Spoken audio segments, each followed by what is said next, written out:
bantu pemerintah kalian kalau kalian berani. Bismillahirrahmanirrahim. Ada yang mengatasnamakan ajaran. Nah, ini bermasalah besar ini. Ini bermasalah besar. Disinilah kita perlu mengklarifikasi. Ketika ada muslim yang bom sana, bom sini, menjelek-jelekan sana, jelek-jelekan sini, membid'ah-bid'ahkan sesama muslim, amalan sesama muslim, kan? Mengkafir-kafirkan, mensyirik-syirikan kepada sesama muslim cuma karena gara-gara jarah kubur atau tawassul atau melakukan maulid umpamanya. Ini dianggap bid'ah dolalah finnar, ahli neraka, ahli neraka, ahli neraka. Ini yang tawassul ini syirik, musyrik. Ya musyrik itu artinya udah keluar dari Islam. Udah keluar dari iman, bayangkan. Yakinkan oleh kita, ini perlu diklarifikasi, ini bukan ajaran Islam, bukan, wallahi, ingat, demi Allah, ini bukan ajaran Islam. Ya kalau membid'ahkan yang betul-betul ini bid'ah secara aturan, secara benar aturannya, benarlah. Atau menyebutkan syirik, ini orang musyrik ini karena melakukan hal yang syirik dan secara ilmiah dengan ilmu yang benar, ingat, yang disepakati, ingat, di dalam Islam oleh semua ulama muslimin bahwa ini adalah syirik, ya itu tidak masalah. Ini syirik, ini syirik, ini syirik, tidak masalah kalau memang jelas syirik. Yang menjadi masalah besar bukan begitu, ya kan? Bahwa muslim ada yang takfiri, yakni yang mengikuti kepada manhaj, mengikuti kepada thoriqah, mengkafir-kafirkan yang lain, namanya takfiri. Menganggap yang lain sesat, namanya tadlili, dari dhalalah. Atau menganggap yang lain ngamalin maulid bid'ah, ziarah kubur bid'ah dan sebagainya, namanya tabdi'i. Selalu membid'ah-bid'ahkan yang lain, padahal ini yang disebut bid'ah oleh hanya segelintir yang mengaku atas nama Quran dan hadis, atas nama Quran dan sunnah, ingat, atas nama ajaran Islam. Ini justru ditentang oleh semua ulama ahli sunnah wal jamaah. Ini kamu salah itu. Dari akarnya kamu salah, ngajinya kamu tidak benar tuh dari akarnya. Artinya dari mulai bagaimana kamu menguasai kaidah-kaidah, kan? Bagaimana kamu menguasai tentang ta'rif, definisi-definisi ini syirik. Syirik itu gimana definisinya? Bid'ah itu bagaimana definisinya? Kan? Dengan pemahaman yang luas. Karena semua ulama sama hadisnya, memakai hadis itu, sama takut dengan bid'ah. Sama semuanya takut dengan syirik. Siapa yang tidak takut syirik? Ya kan? Apakah dikira para ulama-ulama Islam ahlus sunnah wal jamaah tidak mendidik kepada umat muslim agar umat muslim ini menjauhi syirik, agar umat Islam ini menjauhi bid'ah, dhalalah? Pasti semuanya pada mengajarkannya. Namun definisi syirik yang, ingat, diketahui, diyakini oleh semua ulama ahli sunnah wal jamaah yang diajarkan kepada umat Islam di muka bumi ini secara turun-temurun, bukan seperti definisi syirik yang sekarang kan ditetapkan atau diyakini oleh segelintir saudara kita yang semoga Allah memberikan hidayah kepada semuanya. Begitu pula dalam bid'ah. Bid'ah yang difahami oleh semua ulama ahli sunnah wal jamaah berbeda dengan definisi bid'ah yang difahami oleh segelintir saudara kita yang suka membidah-bidahkan maulid atau tahlilan atau apalah, kan? Padahal hadisnya sama kok. Sama hadisnya. Semua ulama pasti menguasai hadis itu yang digunakan oleh mereka yang membidah-bidahkan. Kita gunakan juga karena kita khawatir kita dan jamaah dan umat Islam melaksanakan bid'ah dolalah. Khawatir kita juga. Tetap hadisnya sama.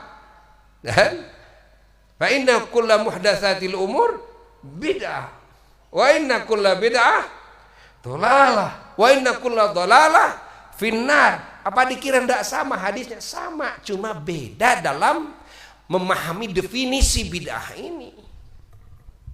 Sehingga dari definisi ini kalau sudah salah ya semualah dianggap bid'ah semuanya. Ya. Semua.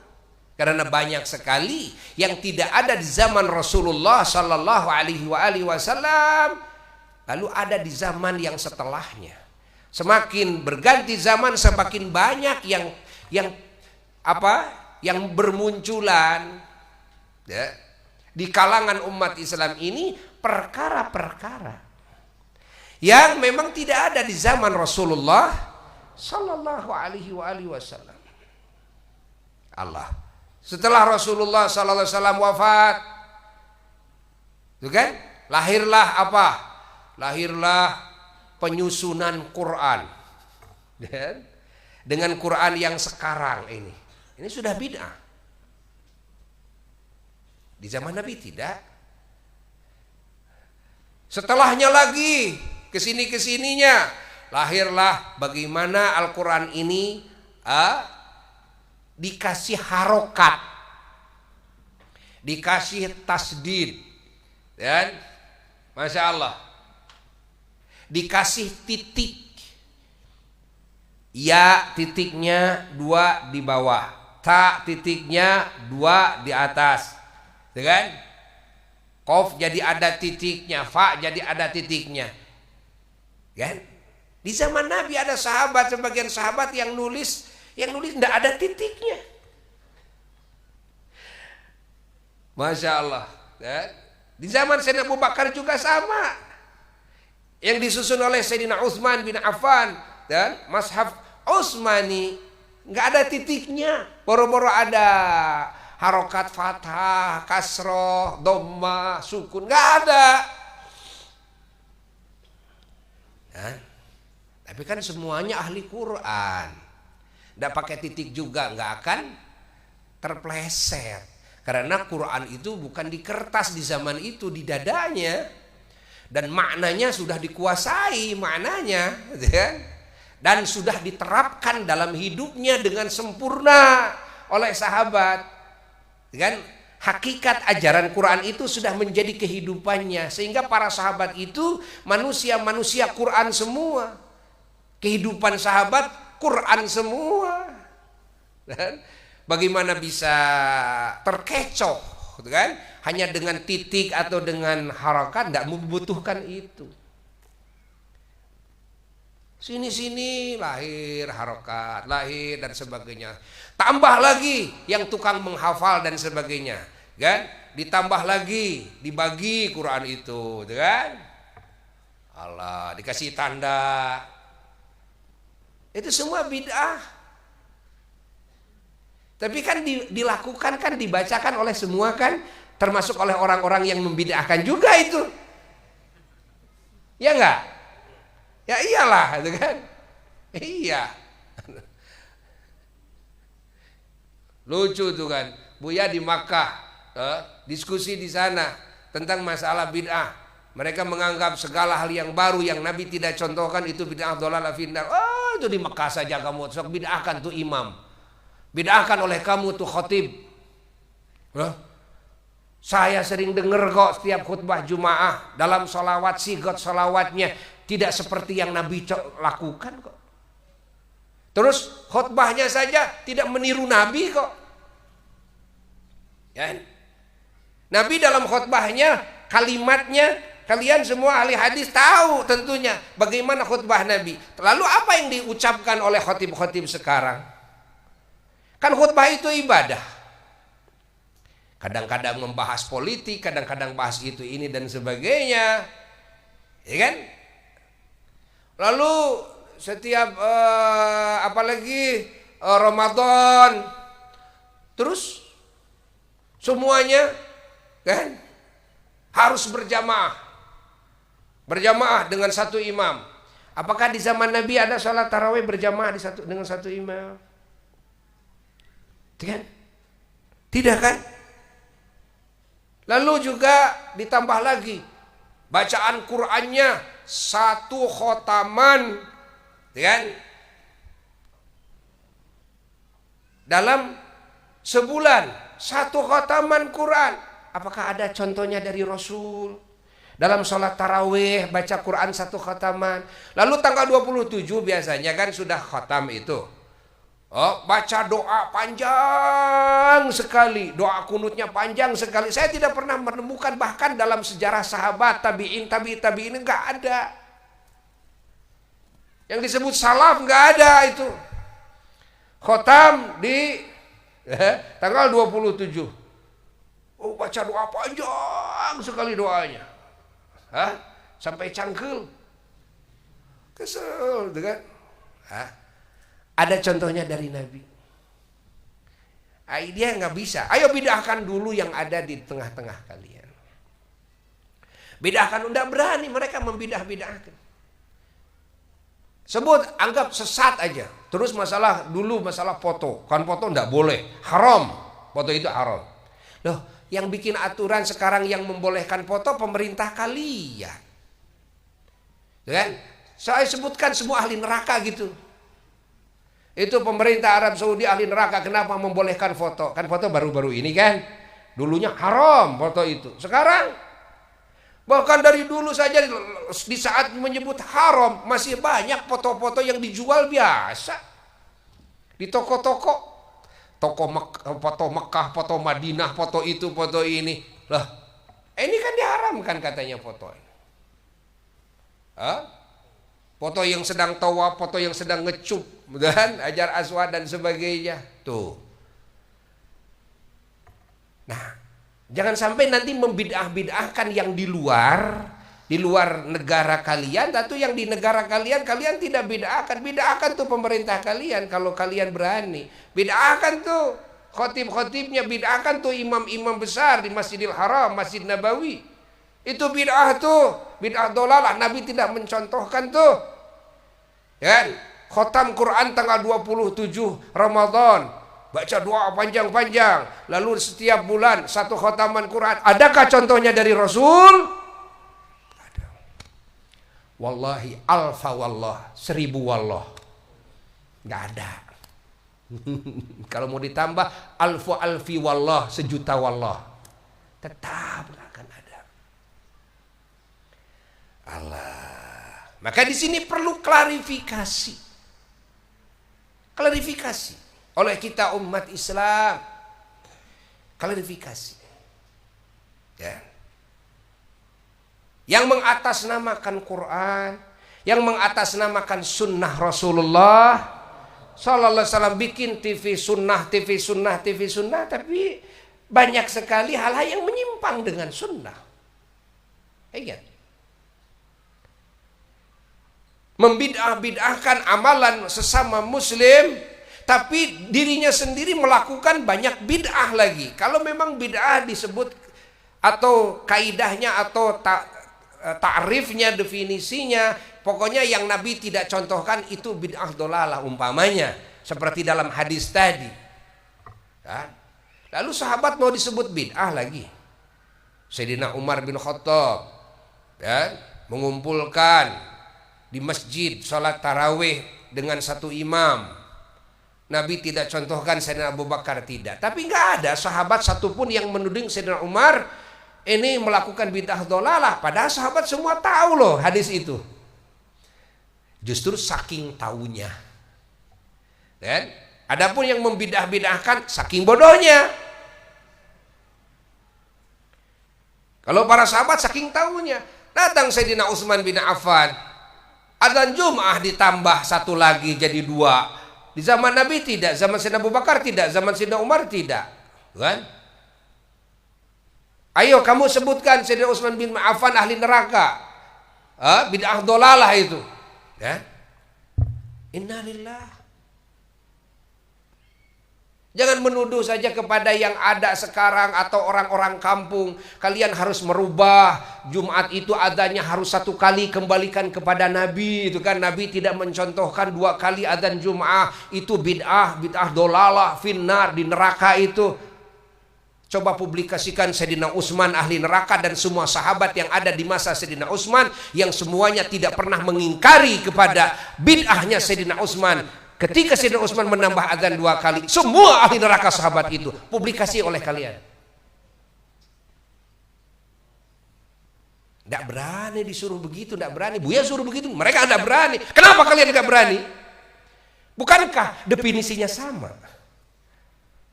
Dengan Allah, ya. Lalu kalian menganggap kalian lebih benar. Dan kalian ada dalam hak, innalillah wa inna ilaihi raji'un. Ini perlu diklarifikasi oleh kita. Ajaran Islam, ajaran yang sangat agung sekali. Dari sisi ajarannya sempurna. Kalau dari muslimnya, sisi orangnya boleh jadi banyak kesalahan. Jangankan orang awam, kiai saja boleh jadi salah, kan? Jangankan orang awam, ingat. Ya, kalau begitu, saya angkat tangan. Ada muslim yang disebut teroris, ya saya angkat tangan. Mungkin saja, proses saja, ya, secara hukum. Benarkah? Ya, nanti bisa polisi dan kejaksaan lalu pengadilan yang nanti memutuskan ini teroris atau bukan, ya kan?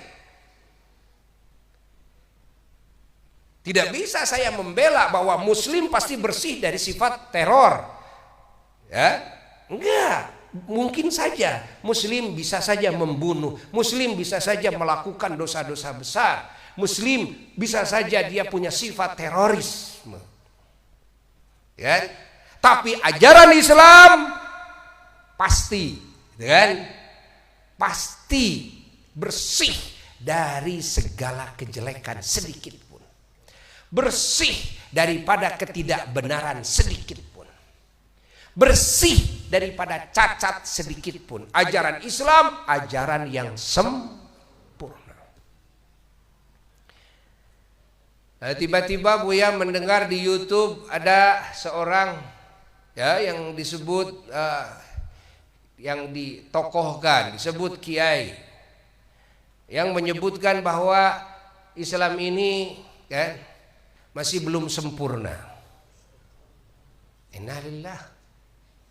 Ya, dengar gak? Dibuka, dilihat, benar gak? Dengarkan. Innalillah wa inna ilaihi raji'un. Siapa saja yang menyebut Islam ajaran yang ada kurang, yang tidak sempurna, itu artinya ada kurangnya. Ingat, ada kurangnya, maka ini bahaya, karena ini bisa mengeluarkan dirinya dari wilayah iman. Na'udzubillahi min dzalik. Kalau berbicara muslimnya boleh. Muslim di zaman kita masih banyak kekurangan, jelas. Muslim di zaman kita masih banyak melakukan kesalahan, banyak yang melakukan dosa besar, jelas. Saya tidak bisa menyangkal karena saya pun sebagai muslim banyak melakukan kesalahan. Ya, karena untuk menjadi muslim yang sempurna di dalam keilmuan, dalam akhlak, dalam niat, dalam amal, dalam ucapan, itu perlu proses perjuangan yang panjang. Boleh jadi sudah kakek-kakek, nenek-nenek, masih tetap banyak kesalahan. Makanya di sini perlunya kita punya murabbi, punya guru. Di sini perlunya kita banyak kawan yang soleh agar menguatkan kita ketika kita mau membangun kesolehan. Perlu banyak teman-teman ahli amal yang rajin beribadah agar kita terbawa jadi orang yang rajin beribadah. Kita perlu juga melihat lingkungan. Kalau punya rumah itu lingkungannya lingkungan orang-orang ahli ibadah, orang-orang yang fahamnya baik, ya kan? Jangan sembarang memasukkan anak ke sekolah. Lihat dulu ajarannya, ajaran agamanya, akhlaknya bagaimana, amaliyahnya dan ucapannya bagaimana. Hatta memasukkan anak ke pesantren saja harus hati-hati di zaman sekarang ini. Kenapa? Karena banyaknya pesantren yang mengatasnamakan Quran dan hadis, tapi banyak penyimpangan daripada Quran dan hadis itu sendiri. Sok-sokan anak dipesantrenkan ke Timur Tengah, pulang abahnya, kakeknya, semuanya, jamaahnya disebut musyrikin semua. Kenapa? Karena masih tukang tawasul, gitu kan. Gara-gara masih tukang tawasul disebut musyrikin semua. Ini musyrikin, kakek saya musyrikin, leluhur saya musyrikin, ulama-ulama di Indonesia musyrikin. Yang mengajarkannya Wali Songo itu gegedugnya, kantongnya musyrikin katanya. Innalillah. Ini orang tuanya tidak teliti nih, memesantrenkan anaknya, menyekolahkan anaknya dari mulai TK harus teliti. SD, ingat, plus. Kalau pakai plus itu biasanya kan agama. Nah, kalau plus agama harus lebih hati-hati. Siapa pengajarnya, bagaimana pahamnya, bagaimana manhajnya, itu kan? Karena di Indonesia ini sudah banyak pesantren-pesantren yang ini sudah keluar dari jalur manhaj ahli sunnah wal jamaah. Kita kalau nonton TV, dengar radio harus hati-hati juga. Karena sudah banyak yang bikin channel TV dan radio yang di dalamnya mengajarkan paham-paham manhaj yang di luar ahli sunnah wal jamaah. Ingat. Dan ini kan bahaya kalau sudah mengatasnamakan Islam. Ini perlu mengklarifikasi. Kita umat Islam wajib mengklarifikasi. Terutama para ulama ahli sunnah wal jamaah harus berbicara. Jangan dibiarkan umat terjerumus. Harus berbicara. Bagaimana sih akidah ahli sunnah wal jamaah? Jelaskan. Bagaimana? Coba. Pendidikan akhlak versi ahli sunnah wal jamaah, jelaskan. Bagaimana dalam urusan fikih versi ahli sunnah wal jamaah, jelaskan. Karena yang di luar ahli sunnah wal jamaah dalam fikihnya saja mereka tidak bermadhab. Tidak kepada Imam Syafi'i, tidak kepada Imam Malik, Imam Abu Hanifah, Imam Hambali. Ada sebagian yang mengaku saya kepada Imam Ahmad Hambali, Imam Hambali. Ternyata dalam fikihnya banyak yang bertolak belakang dengan Imam Hambali sendiri. Bahkan yang Imam Hambali fatwakan, yang Imam Hambali lakukan, mereka umpetin dalam kitab Imam Hambali, dipeti eskan. Disangka kita para ulama tidak tahu Imam Hambali punya pendapat itu. Padahal kita mengkaji mazhabul arba'ah. Lalu mereka berfatwa kepada jamaahnya bahwa amalan ini bid'ah. Amalan ini Imam Ahmad sendiri berfatwa tidak seperti itu. Imam Ahmad sendiri amalannya malah gitu kan, yang ditudingkan bid'ah itu oleh mereka. Ini dalam fikihnya. Ya, maka kita harus selalu hati-hati. Kita harus klarifikasi ya. Harus klarifikasi. Beruntung kita dididik oleh ulama ahli sunnah wal jamaah yang dididikkan kepada kita adalah ajaran Islam yang sempurna. Walaupun kita sebagai muslim merasa jauh dari sempurna. Yang tidak sempurna saya. Kalau Islam sempurna, sholat sempurna. Kalau saya sholat, nah saya mah tidak sempurna, banyak salah. Saum sempurna. Kalau saya saum, saya banyak salah. Haji sempurna, tapi kalau saya haji, saya banyak salah. kesalahan dari saya, bukan dari ajaran.